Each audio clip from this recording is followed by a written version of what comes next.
কয়লা কেলেঙ্কারি তদন্তে এবার নতুন মোড়। সিবিআইয়ের হাতে এবার ধরা পড়লেন এক ইসিএল কর্তা ও সিভিল কন্ট্রাক্টর।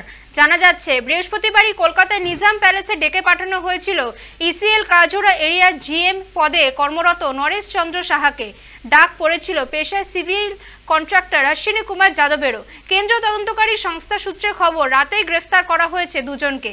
এরপর শুক্রবার ভোরে ধৃতদের নিয়ে নিজাম প্যালেস থেকে আসানসোলে বিশেষ সিবিআই আদালতে পেশ করা হয়।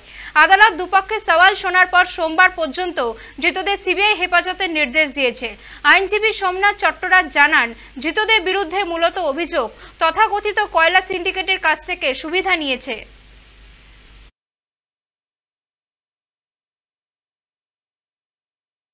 কোল কেসে দুজনকে অ্যারেস্ট করে এনেছিল।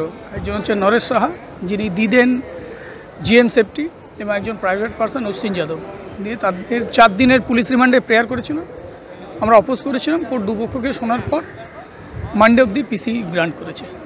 আলাদাভাবে প্রযোজন আমাদের যেটা বক্তব্য ছিল যে 2021-এ এই আপনার যিনি জিএম সেফটি, তাকে একাধিকবার সমন দিয়েছেন, উনি কমপ্লাই করেছেন, ওনাকে ইন্টারোগেট করেছেন। তারপর থেকে 2-3 বছর ওনাকে একবারও ডাকেনি। এরপর হঠাৎ, যেখানে অলরেডি আপনারা জানেন সামনে 3 তারিখে চার্জের ডেট আছে, হঠাৎ আজকে ওনাকে আবার সমন করেছিল। উনি গতকাল গেছিলেন সেই সমন্সের পার্সমেন্টে। তারপর ওনাকে অ্যারেস্ট করে, এবং অ্যারেস্টের পর রিমান্ডে যে যুক্তিটা দিয়েছে আমার বেসিক্যালি খুব হাস্যকর লেগেছে। এনিওয়ে কোর্ট মনে করেছে যে কাস্টোডিয়াল ইন্টারোগেশন দরকার, সোমবার অবধি দিয়েছে। এরপর সোমবার ফিরে আসার পর যা ডেভেলপমেন্ট হবে তার বেসিসে আমরা আবার পুনরায় বেল অ্যাপ্লিকেশন করবো। কারোর কাছ থেকে কিছু সেটা ওনারা ওপেন কোর্টেই সিবিআইকে যখন জাজ সাহেব জিজ্ঞেস করলেন যে এর কাছে সিজার কিছু, সিবিআই বলেছেন যে না, সিজার কিছু নেই।